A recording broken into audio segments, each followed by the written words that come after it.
Ozoda Nursaidovaning klipini suratga olishda aktrisa qizni avtomobil bosib ketdi.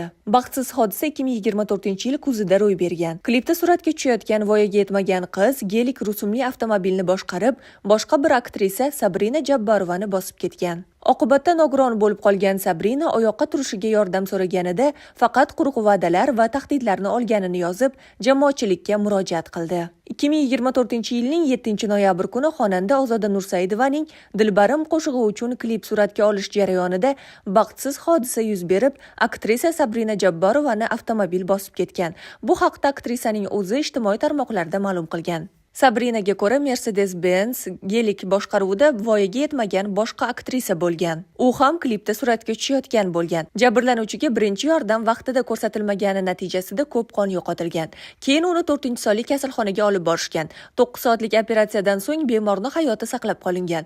Biroq jarrohlik amaliyoti noto'g'ri bajarilgani natijasida uning chap oyog'i o'ng oyog'idan 7 sm uzunroq bo'lib, qiz nogiron bo'lib qolgan. Ayni vaqtda shifokorlar qizning salomatligini tiklash uchun uning tos suyagini sindirib, suyaklarni to'g'irlash kerakligi, bunday operatsiyalar juda kamdan kam holatlarda muvaffaqiyatli o'tishini aytgan.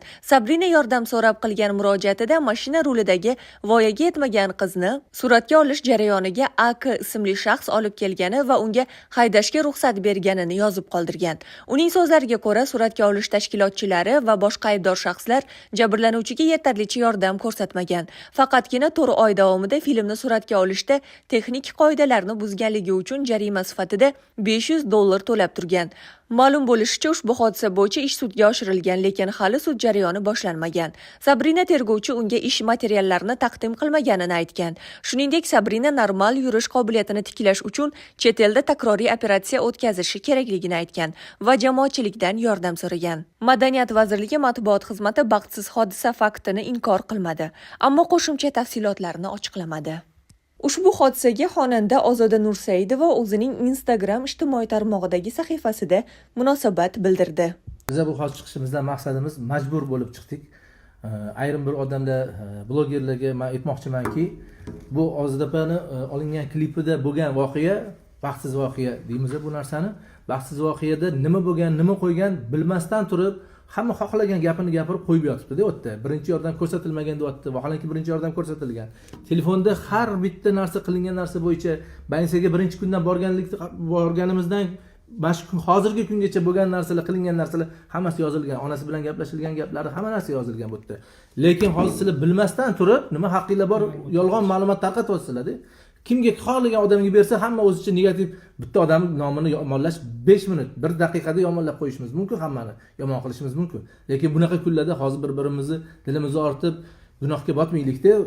Bu narsani mana nima kim qanaqa savoli bo'lsa, bemalol telefonda nomer bor. Bemalol telefon qilsin, murojaat qilsin. Rostdan shunaqa bo'lganmidi? O'sha yerda tepasida bo'lganmi deydi. Nima bo'lgan o'zi? Nima ketyapti bu yerda deb. Bu yerda maqsad vobshe boshqa narsa o'zi. Bu yerda boshida bizga kerak bo'lsa yangi uy oldirmoqchi bo'lishgan. Kerak bo'lsa boshqa narsa qildirmoqchi bo'lishgan. Bu yerda birovni hozir ayblamoqchi emasman, lekin bu narsani tegiga yetish uchun telefon bor. Biz hozir qonuniy davlatda yashayapmiz hammamiz. Bu narsa bo'yicha tergov ketyapti. Birinchi kundan beri boshlangan tergov jarayoni boshlangan. Hozirgacha ketyapti. Ertaga sud bor. Buni biz hal qilmaymiz sizlar bilan. Buni sud hal qiladi bu narsani. Sud hal qiladi. Mana bu yerda Ozoda opa u klipda misol uchun bo'lmaganlar. Ular faqat zakaz hisobida zakaz berilgan, bularga klip olib beringlar deb o'sha klip jarayonida bo'lgan voqea bu. Biza hozir haqqimiz yo'q kimgadir tuhmat qilib qo'yishga, bilib bilmasdan xohlagan narsani qo'yib yotibmiz. Ozgina insof qilinglar-da, telefon bo'lsa, mana telefonimizga qilib, bemalol nima savolinglar bo'lsa javob berishga biz tayyormiz. Yo, o'sha men internet saytdagilarga aytmoqchiman. Sizlar nimaga kelmayapsizlar? Kelinglar, ko'ringlar, hammasini ko'rasizlar. Videolarigacha, zapslarigacha hammasi bor. Uy talab qilgan hammasi bor. Lekin unga hamma addushi qaradi, bu qiz oyoqqa tursin. Bu qizni biz nima qilamiz, nima deydi? Erta tuzalib ketgandan keyin hali yana birga ishlaymiz degan niyatlarda qilingan. Yaxshi niyatda qaralgan bu qizga. Lekin endi insof bilan oxiriga kelib mashina uy deyish endi birovning nomini yolg'on ma'lumotlar chiqarib, bu yerda meni nomimni bulg'ab, men u yerda men operatorman. Meni operator qilib chaqirishgan. Menga nima olish kerak bo'lsa, motor deganman bo'ldi. Bu syomka bu. Men ishim mana shu, motor deganman, syomka qilish kerak bo'lgan, kadrni olish. Meni vazifam shu.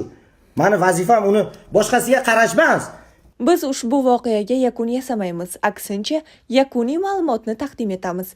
Darakchi.uz'ni kuzatib boring.